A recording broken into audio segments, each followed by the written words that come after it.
안녕하세요. 드라마의 찐심인 남자 리뷰어즈입니다.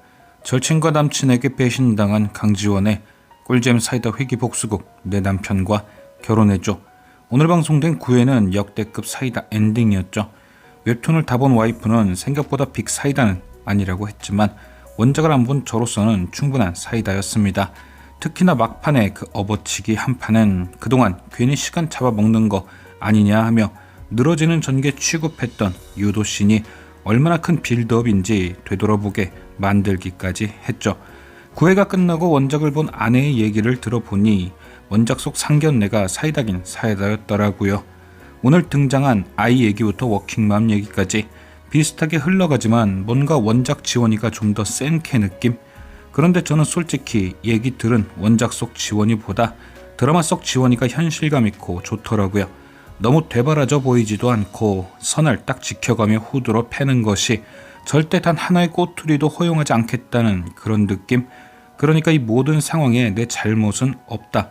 다만 너의 집구석이 몰상식해서 내가 없는 거다. 이렇게 보이면서 너무 깔끔하게 끝을 맺었죠. 그리고 혹시나 뭔가 싱겁게 느낄 수 있는 시청자들을 위해 마지막 디저트인 업어치기 한 판까지 너무 완벽한 상견례였습니다. 자, 그럼 이제 박민원과는 이 상견례를 끝으로 남이 되었다고 봐야 할 테고 강지원은 다음 스텝을 어찌 가져가게 될까요? 두말하면 뭐합니까? 바로 박민원과 정수민을 빨리 결혼시켜야겠죠. 아마 박민원은 아무리 상견례가 그렇게 끝이 났다고 하더라도 절대 강지원을 포기하지 않을 겁니다. 끝까지 달라붙어서 그녀를 붙잡아야 하는 이유가 딱 하나 있으니까요. 바로 돈. 그것이 그가 강지원과의 결혼을 서두른 이유입니다. 주식에 투자한 종목이 상패 직전인데 거기에 전 재산은 물론 사채까지 끌어다 썼으니까요.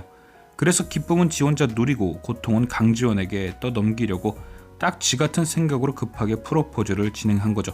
그런데 마지막 남은 자존심까지 내려놓고 끝까지 강지원을 잡아보려던 그의 계획은 아주 박살이 날 겁니다. 왜냐? 이미 이전 회차에서 빌드업이 다 완성되었거든요. 바로 마트 사건. 그게 다시 재점화되면서 박민환의 발목을 잡게 될 겁니다. 박민환과 정수민은 마트 시식 행사를 갔다가 하라는 시식은 안 하고 다른 걸 진행하다가 큰 일을 치렀죠. 바로 견과류 알러지 표지판을 설치하지 않아 손님이 알러지로 쓰러지시게 된 것. 다행히 박민환의 빠른 금전 치료로 사태가 심각해지진 않았지만 그렇다고 있던 일이 없어지는 건 아니죠. 아마도 다음 전개는 일단 원작과 비슷할 듯 합니다. 양주란과 강지원이 시식 행사가 있던 마트에 또 다른 행사 진행차 방문을 하는 거죠. 그런데 막상 마트에 도착해보니 UNK 매장이 존재하지 않는 겁니다.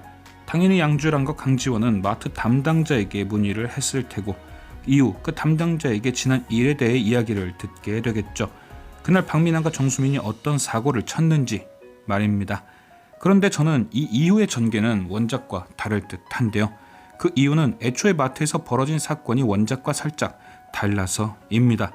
원작에선 박민환과 정수민이 창고에서 뻘짓을 하다가 사고를 치는 전개가 아니죠. 단순히 정수민이 허드렛 일 시켰다고 대충 일을 하다가 사고를 치는 겁니다. 그러니까 그 창고 씬이 원작에는 없는 것이고 드라마에선 존재하는 이유가 있겠죠. 그리고 저는 그 이유가 해당 장면이 두 사람의 끈적한 모습이었던 만큼 지원이 두 사람의 불륜을 회사에 터뜨리는 계기로 활용될 듯 합니다. 그러니까 마트 직원에게 당시 벌어진 일에 대해 설명을 듣게 되고 양주란과 강지원은 당일 사항을 파악하기 위해 CCTV를 확인하게 되는 거죠. 그리고 어디서 문제가 발생했나 파악 중에 두 사람이 창고로 들어가는 장면을 보게 되는 겁니다. 그리고 당시 두 사람이 들어간 창고가 관계자만 들어갈 수 있는 창고인 만큼 그 안에도 CCTV가 존재할 가능성이 있는 거죠. 그리고 만약 진짜 CCTV가 존재한다면 그거야말로 제대로 회사에 두 사람의 불륜을 터뜨릴 증거가 될 테고요. 만약 없다고 하더라도 이미 두 사람의 관계를 충분히 아는 지원이 어떻게든 엮어낼 수 있죠. 아마도 예고편에 등장한 그 따귀 씬이 저는 개인적으로 그것 같습니다. 마트 사건으로 확인한 증거를 가지고 회사에서 대놓고 두 사람의 불륜을 공개하며 따귀를 친 것. 업어치기에 이은 또 하나의 사이다 장면이 되겠죠. 그리고 당연히 이걸로 박민환과 강지원의 관계도 깔끔히 정리가 될 테고요. 하지만 이렇게 두 사람의 관계가 어느 정도 정리가 되었다 하더라도 그게 박민환과 정수민이 결혼을 한다는 의미는 아닐 겁니다. 아시다시피 박민환은 애초에 정수민을 결혼 상대로 생각도 안 했으니까요. 딱 지 수준처럼 잠깐 가지고 놀려던 것 뿐이었죠.